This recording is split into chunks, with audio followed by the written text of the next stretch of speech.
9절에서 21절까지를 봉독해 드리겠습니다. 혹 내가 내게 말하기를 그러면 하나님이 어찌하여 허물하시느냐 누가 그 뜻을 대적하느냐 하리니 이 사람아 내가 누구에게 감히 하나님께 반문하느냐 지음을 받은 물건이 지은 자에게 어찌 나를 이같이 만들었느냐 말하겠느냐 토기장이가 진흙 한 덩이로 하나는 귀히 쓸 그릇을 하나는 천히 쓸 그릇을 만들 권한이 없느냐. 아멘. 기도하겠습니다. 사랑과 은혜 하나님 아버지 감사드립니다. 하나님 오늘도 이 세상에 많고 많은 사람 중에 우리를 택하셔서 하나님의 말씀을 들을 수 있는 귀한 특권을 주심에 감사드립니다. 하나님 영원히 죄 가운데 죽을 수밖에 없는 저희들을 인도하여 주셔서 하나님의 자녀 삼으시고 존귀하게 하여 주심에 감사드립니다.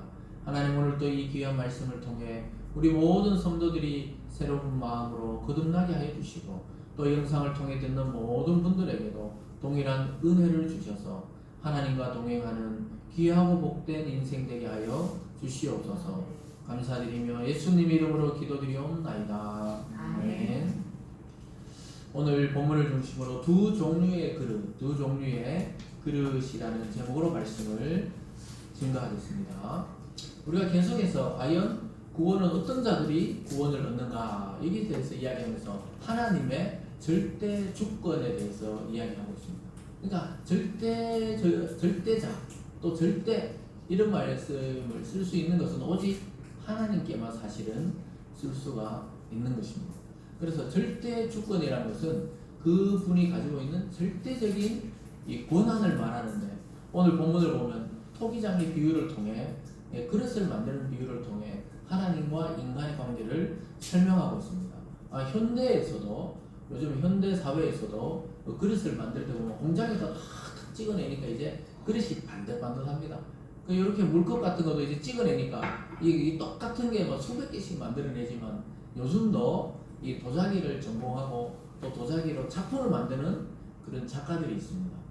그래서 제가 군대에 있을 때 제 선배 고참 중에 지금 현재 도자기 작가로 알고 보니까 우리 교회 뒤쪽에 어디에 거기 공방이 있어요. 공방 작업을 하는 게 있고 또 팔공산에 보면은 그 가마가 있어가지고 거기에 넓은 털을 만들어서 거기서 요즘에는 뭐 불을 떼서 이렇게 예전에는 도장내기 할 때 뭐 처음 불을 떼가지고 흙 가마를 만들어가지고 불 온도 조절하고 이랬지만 요즘에는 전기로 다 전기 가마에 합니다. 그런데 그 작품을 만들 때는 그래도 손으로 계속 물레를 돌려가지고 발로 이제 돌리진 않아요. 그것도 전기로 이제 돌리지만은 이 물레를 돌려가지고 모양을 만들어가지고 작품을 만드는 것을 보게 됩니다. 그리고 뒤쪽에 있는 공방에 가보면은 그 전시해 있는 걸 보게 돼요. 그 전시해 있는 것도 많지만은 그 많이 작품을 만들어도 다 전시하는 게 아니고 또 만들다가 뭐가 자기 마음에 안 들거나 흠이 있으면은 그냥 깨뜨려 버립니다. 시중에 유통이 안 되게 깨뜨려 버리는 걸 보게 돼요. 그래서 참 우리가 보기에는 아까워 보이는데 그냥 그거 와장창 그냥 다 깨버리고 다시 만드는 걸 보게 됩니다. 그래서 그 도자기 만들어 보면 아주 참 그분의 표현은 이게 불의 예술이다. 불의 예술. 불 가지고 이게 온도를 조절해서 어떻게 하냐에 따라서 이게 감도가 달라지고 또 거기다 이 유약을 발라서 빛깔이 또 달라지게 되는데 어쨌든 이렇게 다 만들어가지고 이제 전시하는 데를 이렇게 가보니까 대구 문화예술회관에 가보니까 그때 한참 전시를 하더라고요. 그래서 그분이 만드는 작품이 뭐냐 하면은 이 얼굴은 이 돼지 모양이고 돼지 똥구멍처럼 생겼고 뒤에 꼬리는 물고기처럼 생겼어요. 그래서 퇴지 물고기라는 이 작품을 만드는데 그게 그분 그 작가의 아주 트레이드 마크입니다. 그래서 작게도 만들고 크게도 만들고 그릇도 만들고 사발도 만들고 주전자 모양도 만들고 이렇게 하는데 만족할 때까지 작품을 만들어내는 거예요. 요즘 최근에 가보니까 이제 이런 모양보다 또 벽에다가 이렇게 이 도자기를 붙이는 것처럼 만드는 우리가 왜 마치 이렇게 화장실 바닥이나 이런 데 옆에 붙이는 그런 것처럼 이제 또 작품을 만들고 얼마 전에 또 개인전도 하고 또 곧 또 3인전 3명의 작가가 같이 하는 뭐 그런 것도 한다 뭐 이렇게 대화를 나눈 적이 있었어요. 근데 제가 예전에 일을 할 때 문경에 가보면은 문경 찻사발 축제라는 게 있어요. 찻사발 그러니까 사발 알죠? 사발. 그래서 그 사발을 만드는 또 도자기 하시는 분들도 보면은 그냥 막 공장에 찍어내는 게 아니에요. 자기 작가, 자기 이름을 가지고 만드는 분들은 마음에 들 때까지 이제 그 사사발을 만들어요. 우리나라보다 더 인기가 있는 것은 일본입니다. 일본에 가보면은 이 다도 문화가 때문에 특히 우리나라 차사발을 좋아한대요. 그 옛날 임진왜란 뭐 그럴 때부터 해서 우리나라 도자기 공들을 많이 일본에 데려갔거든요. 그래서 일본의 도자기 문화는 우리나라의 영향을 아주 지극히 많이 받았다 이렇게 보통 말을 합니다. 어쨌든 문경에 가보니까 그 막 도자기 만드는 그 작가들이 옛날에 많았어요. 그래서 전시를 막 이 작가 저 작가 전시를 하는데 야, 그 우리가 볼 때는 그냥 밥그릇 같기도 하고 이 차사발이라고 이야기를 하는데 근데 자기들이 만들 때 보면요 작품으로 내놓은 거는 대량으로 만들잖아요. 그리고 마음에 안 들면은 막 깨버립니다. 다 가서. 그래서 지금은 덜하지만 예전에는 이 도자기 만드는 그 가마 옆에 보면 또 막 무덤처럼 막 깨진 도자기 쌓아놓는 데가 많아요. 그 우리가 옆에 가보면 그 아깝잖아요. 집에 와서 뭐 국그릇이라도 쓰든지 밥그릇 쓰게 좀 주면 좋겠는데 안 줘요. 다 깨버리고 자기가 딱 마음에 드는 것만 이 작품으로 내놓게 됩니다. 여러분 어떤 도자기는 작품으로 내놓고 어떤 거는 깨뜨려버리고 누구 마음입니까 그게? 누가 마음대로 그렇게 해요? 그 도자기 만드는 사람 마음이죠. 그 오늘 본문에 그런 비유가 나옵니다. 이게 토기장이다 이렇게 말합니다. 말 그대로 오늘 말하면 이 도자기를 만드는 이 토기장이가 어떤 흙을 가지고 어떤 도자기는 자기가 아주 귀한 쓸그릇을 만들고 어떤 도자기는 뭐 천이 쓸그릇을 만드는데 그 흙이 불만을 가질 필요가 있냐? 그 도자기 주인 마음이죠. 그 토기장의 마음이다. 근데 하나님과 인간의 관계를 마치 토기장이와 그 그릇에 비유하면서 오늘 이 하나님의 절대적인 구원의 그 주권에 대해서 설명하고 있는 것입니다.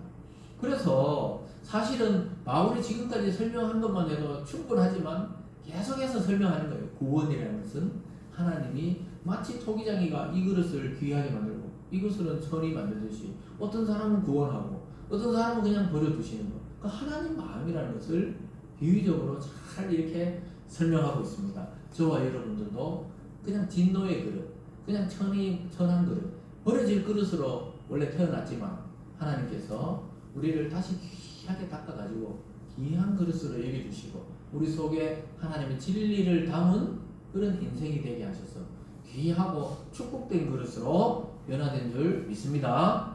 그래서 오늘 말씀을 통해서 하나님의 절대 주권이 어떤 것인지 그렇다면 저와 여러분이 앞으로 살아가는 인생 삶과 죽음과 이 영혼에 대한 이 주인 그 주권도 하나님께 있음을 깨닫는 시간 되시길 주님의 이름으로 축원합니다.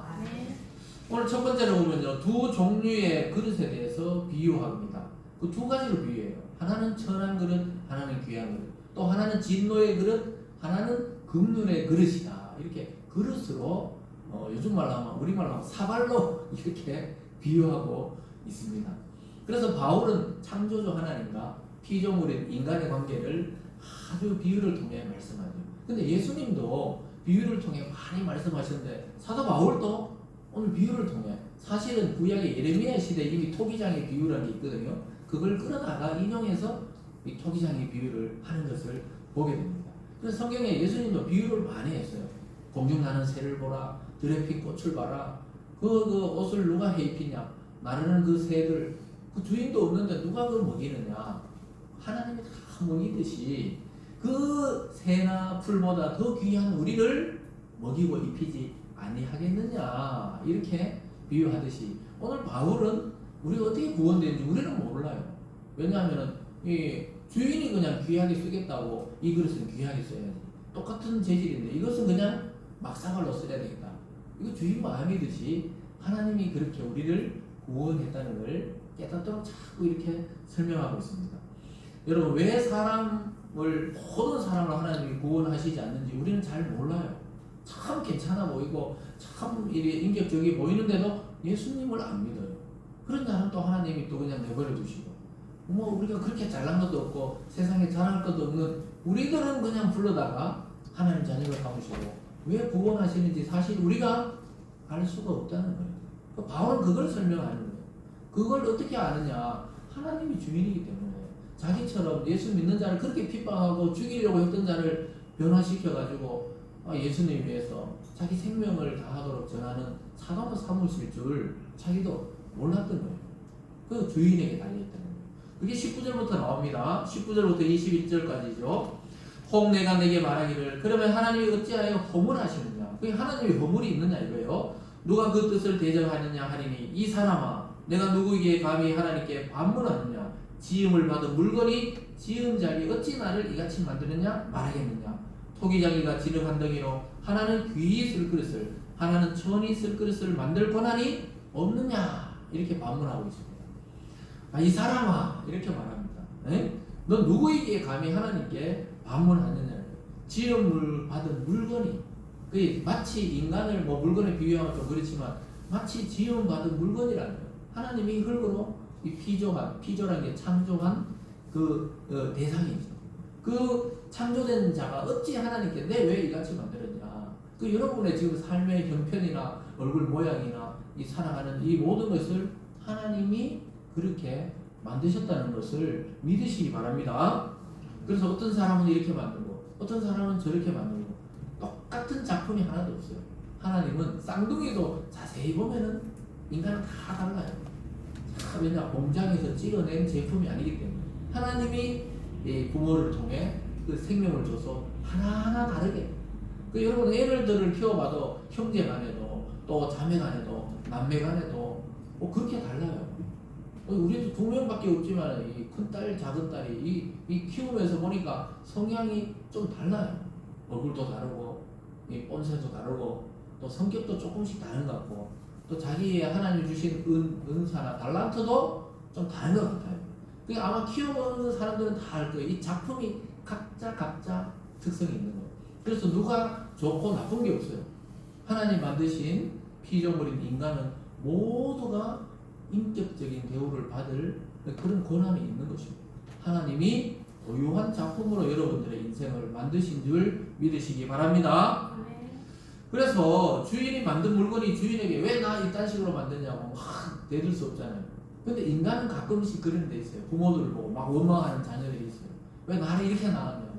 너 왜 이렇게 나를 이렇게 하냐고. 이렇게 하는 자식들이 가끔 있지만 실제로 하나님께는 그렇게 대들 수 있는 그런 이 조건에 인간은 없다고 지금 이야기하고 있습니다.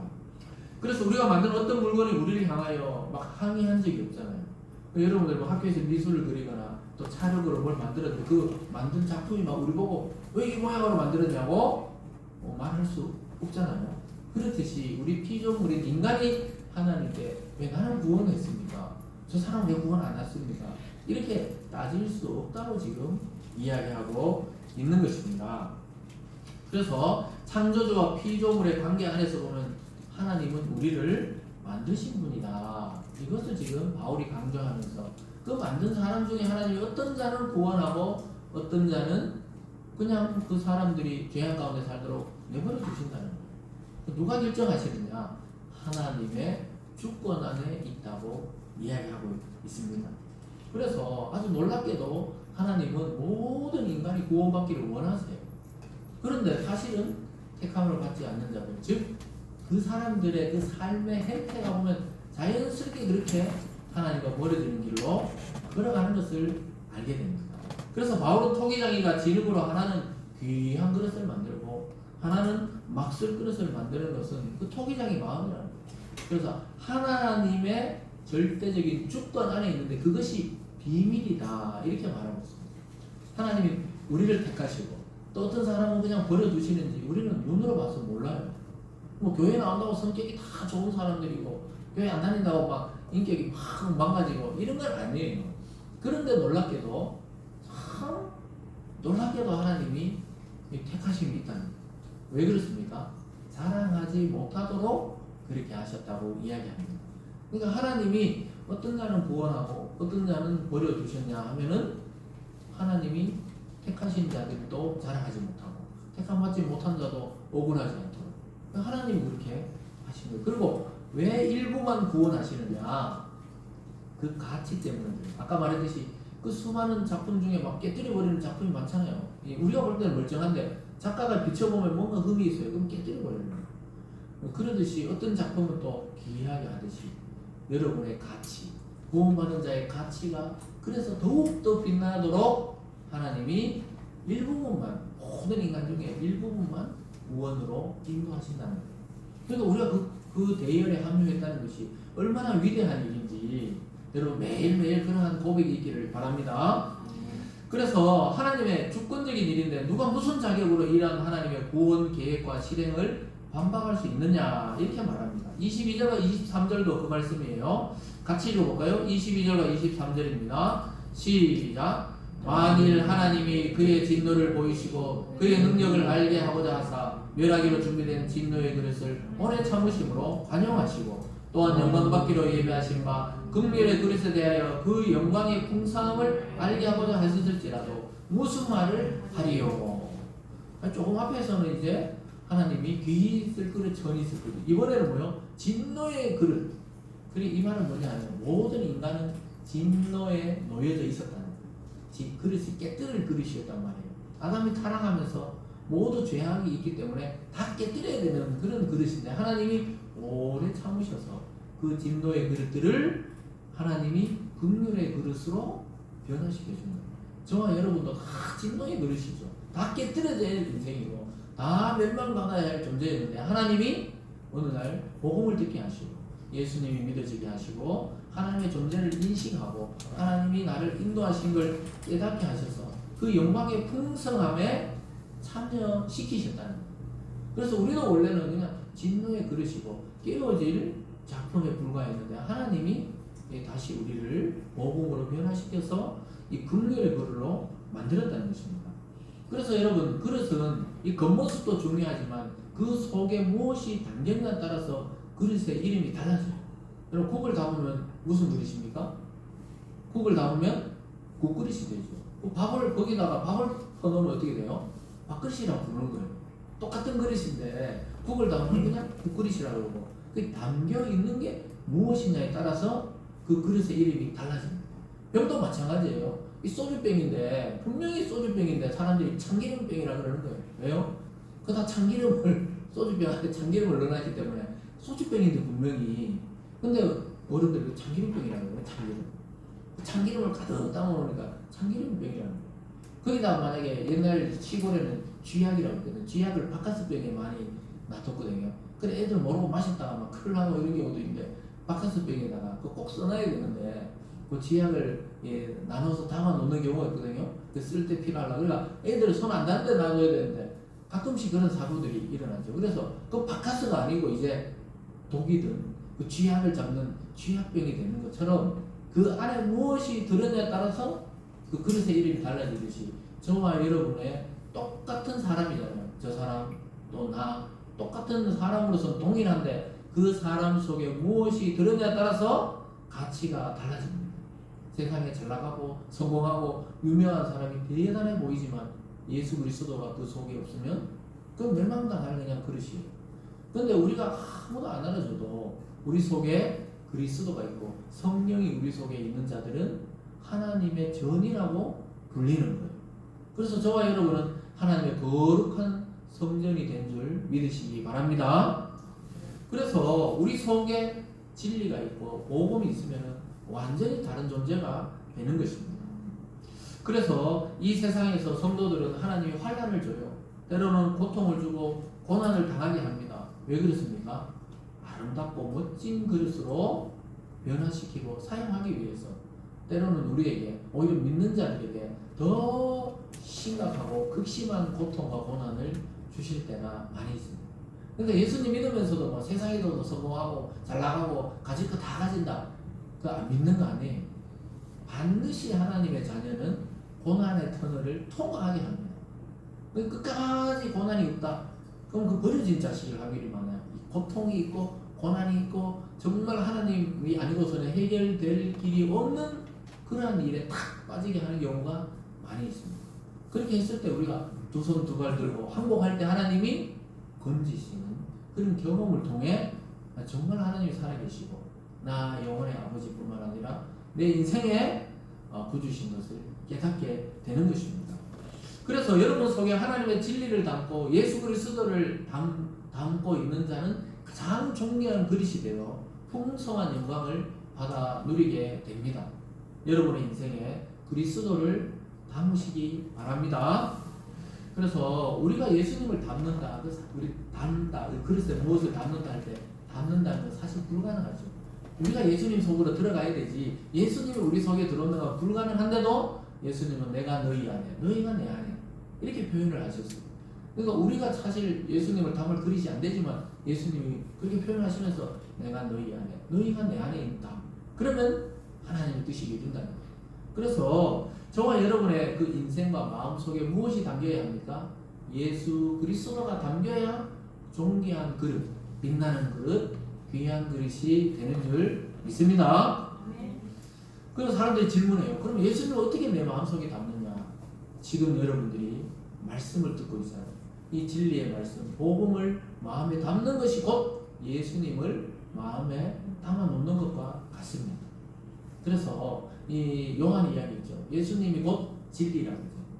진리를 알지니 진리가 너희를 자유롭게 하리라. 예수님을 어떻게 닮을 수 있냐? 우리가 예수님의 말씀을 계속 먹고 또 소화하고 우리 속에 영혼에 새겨 놓는 것이 예수님을 우리 속에 담는 거예요. 그러면 여러분의 인생이 존귀하게 바뀌는 것입니다.